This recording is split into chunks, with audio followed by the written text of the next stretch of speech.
A small fraction of a percentage just wear the mask, and over billions and billions of people that will result in a whole bunch of cases, maybe people not getting sick. But this is such a larger issue, and this is dangerous. I really believe this is the biggest threat to democracy in this country. We are seeing censorship by big tech. It has become acceptable. This is dumb. This is just a dumb thing that started with Russian interference with the election, which the government should stop for sure. But everybody said, wait a minute, they went on Facebook and they were putting fake things on.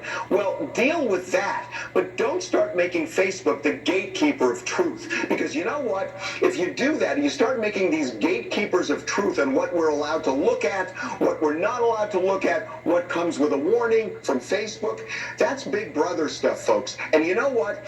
If you agree with the people who are telling you what's right and wrong, that's great. But guess what? Someday, people who you don't agree with are going to be making those decisions, and you're going to get screwed, and we're going to lose our democracy. Right. They will come for you. Harvey, do you remember in 1978, the ACLU actually, they fought for these disgusting neo-Nazis to march past an area where there were Holocaust survivors. There's nothing more disgusting than that march, but they fought for the right for free speech. And you know what they said, Michael? ACLU, when they did that, because that was a huge deal.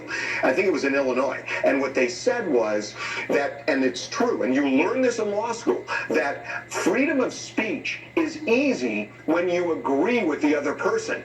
The point of freedom of speech is that the other person has a right to say it, even if you find it loathsome. Because if they can say things, then you can say things. And then we have a community where we all decide where we want to go as a country. But that's democracy. You have to tolerate things you really disagree with.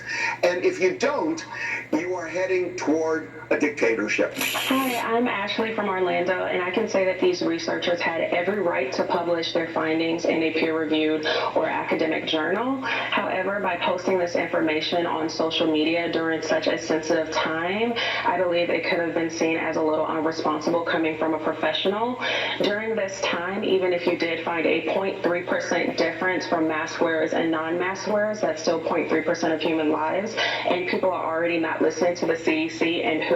So by putting out this kind of information, as a fellow researcher, I just find it not as professional as it could have been. So I have to ask you something, because the way you put this was so good. And I agree with you. I mean, I agree with you. This is not the time to put something out, and I would make that point too. But do you want Facebook to be your gatekeeper? Because what you just said on television and online, what you just said is really a great answer, better than what Facebook said.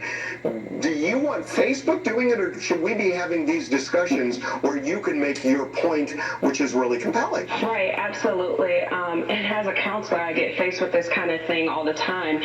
But I don't think that it's right for Facebook to gatekeep. However, I do think you have to put kind of limitations on it. I just don't think that this was the best thing to do professionally at this time. I think everything is circumstantial, and this is one of those circumstances. Fair enough. She was great. She was great. Okay, we're going to move on. Yes, to you.